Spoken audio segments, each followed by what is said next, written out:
Hello friends, welcome to my channel Astrology and Spirituality with Guru Sandipani. मित्रों साथियों, आज हम इस वीडियो में राशियों की चर्चा करते हैं और हम ये भी आपको समझाने की कोशिश कर रहे हैं कि राशियों के अलग अलग नाम किन आधार पर दिए गए हैं। सबसे पहले हमें ये समझना चाहिए कि राशियां होती क्या है।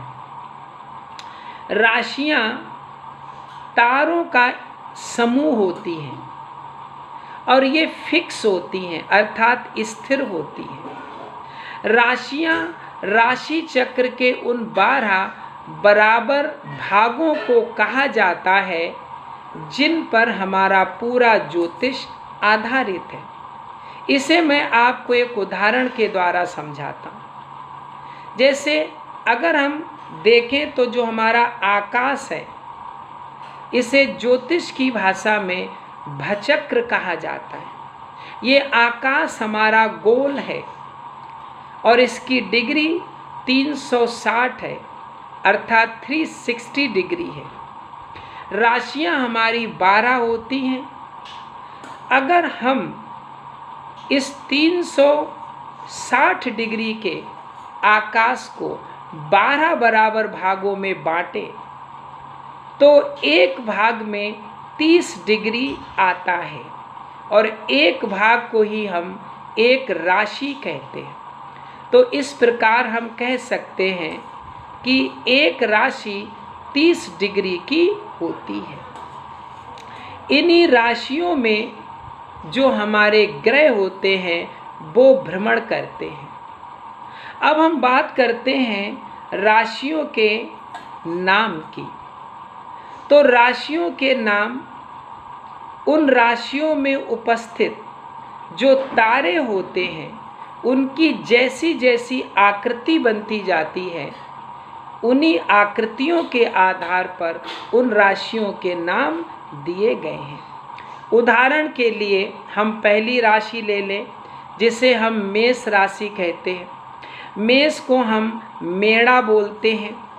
तो अगर हम मेष राशि चक्र में देखेंगे तो उस राशि चक्र में सितारे जो होंगे उनका आकार भेड़ की आकृति का होगा।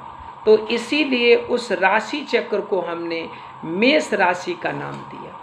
इसी तरह से अगर हम वृष राशि की बात करें तो इस राशि चक्र में जो सितारे होंगे या जो तारे होंगे उनकी आकृति बैल के समान होगी, क्योंकि वृष जो है वो बैल के लिए कहा जाता है।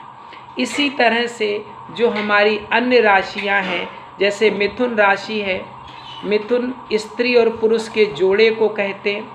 तो इस राशि चक्र में जो सितारे होंगे उनकी आकृति स्त्री और पुरुष के जोड़े के समान होगी।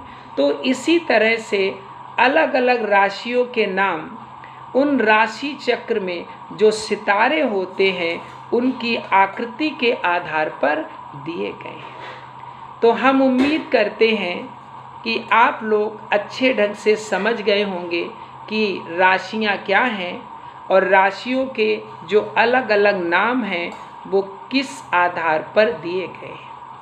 अगले वीडियो में हम ग्रहों की चर्चा करेंगे और उन ग्रहों के गुण धर्म की चर्चा करेंगे। धन्यवाद।